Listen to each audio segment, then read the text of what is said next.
Hey there, pals! I'm doing yet another look using the second edition 120 color palette by BH Cosmetics. Creepy eyebrows. I've neglected this palette way too long and I really wanted to do a tropical summer look.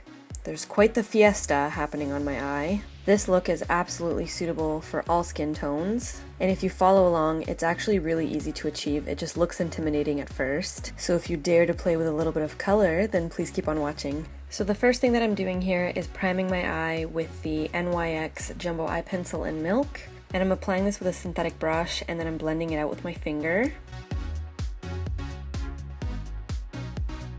I'm also going to apply a little bit on my brow bone just below my eyebrow.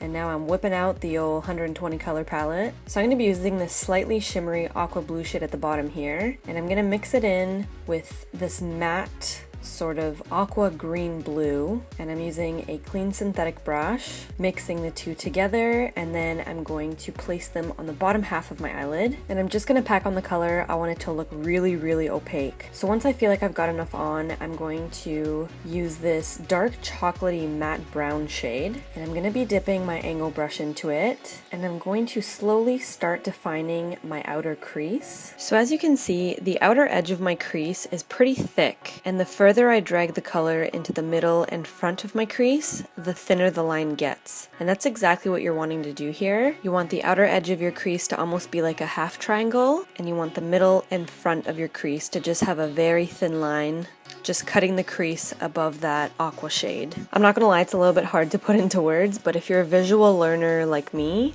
watching me do it will make a little bit more sense than me trying to put it into words. I'm just going to take a clean brush and I'm going to blend that cut crease upwards, almost creating a gradient towards my brow. And I'm only blending the edges of the cut crease, not the actual cut crease itself, because I do want that line to be very sharp and defined. I always like to go back in and touch up. Now that the hard part is over, we're just going to be blending shades into one another and sort of creating a beautiful gradient. On a clean brush, I'm going to take this very light brown matte shade and I'm going to place it just above that blended out cut crease.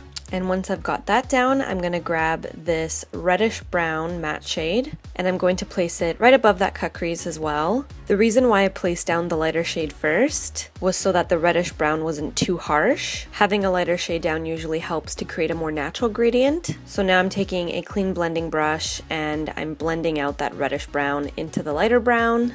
To tie this whole look together, I'm going to take a little bit of this coral shade and a little bit of this light orange shade. Both of these shades are matte, by the way, and I'm going to apply them just above those neutrals. And once this color is placed, my eyelid honestly starts to look like a super beautiful sunset. The bottom half of my lid looks like water, and above the crease it starts to look like a sunset. I feel so artsy right now. Now I'm going to take a little bit of this light yellow creamy shade and this matte white, and I'm going to apply it to my tear duct, and I'm very slightly blending it into the blue. And this is just going to open up my eye a little bit. And taking a flat brush and just straight matte white eyeshadow, I'm going to place it on my brow bone, and taking that same brush, I'm going to clean up my outer edge. I always do this with a white or cream eyeshadow, so I'm just sort of dragging that color. It makes the look really crisp and really clean. And today I'm going to be using the Maybelline Eye Studio Gel Liner, and I'm going to do my usual winged eyeliner, and I know that you guys like watching this, so I've included it in this video. I'm making it a little bit thicker than usual.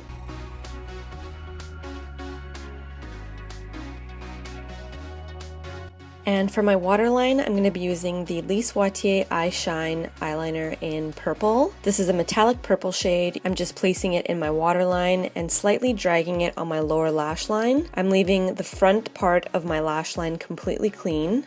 And because I didn't have a liquid purple eyeliner on hand, I've decided to improvise and create my own liner. So what I've done is I've put a little bit of the NYX Jumbo Eye Pencil in Milk on the back of my hand. I've dipped a brush in this indigo and this purple shade. I've warmed it up on the back of my hand, and then I've sort of dragged it along my lower lash line and just below that winged eyeliner. So basically what I'm doing is I'm mimicking the top eyeliner, except I'm doing it in purple on the bottom lash line. And to make it a little bit more pigmented, I'm going back into the eyeshadow and just pressing it over top of where I placed that purple milk combination. Explaining it in words makes it a little bit more complicated than it actually is. Now, because I'm a perfectionist and I want my eyeliner to be completely sharp, I'm taking a flat brush with a little bit of concealer and I'm cleaning up that bottom purple liner. It's honestly simple little techniques like this that pull a look together and take it to the next level. You know what I mean? Especially when you're trying to be creative, don't rush through it, take your time. I used to lock myself up in my room all the time and practice for hours on end, so this stuff definitely didn't come overnight. For eyelashes today, I'm using the MAC False Lashes Extreme Black Mascara. I'm going to bronze my face with the Smashbox Soft Lights in Dusk.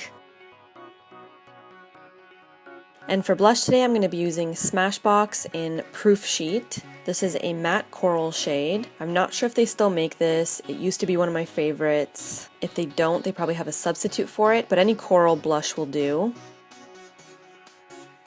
And if I ever feel like I have a little bit too much blush on, what I do is I go over it with my foundation brush that has a tiny little bit of product left on it. This helps to really naturally diffuse out the blush. And as I've stared at myself, I obviously haven't had enough. So I'm going to take this Lise Watier glitter liner, and this is in the shade Cognac, and I'm just going to apply it to the front bottom half of my lower lash line. I clearly left it bare for a reason.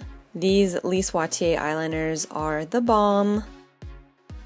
So that completes the eyes. For lips, I'm going to be using the Milani Color Statement Lipstick in Nude Cream.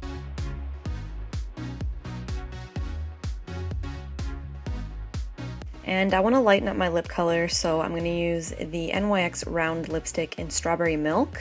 And I'm going to apply that over top with a synthetic brush.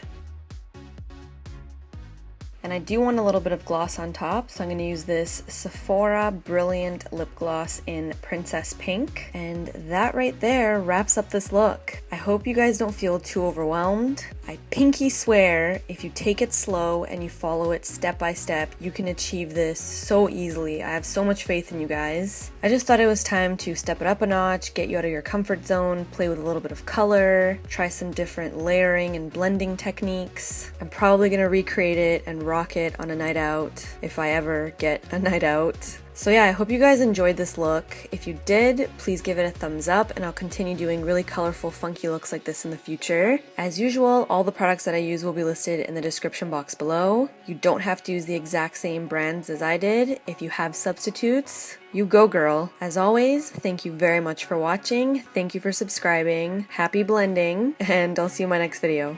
Bye!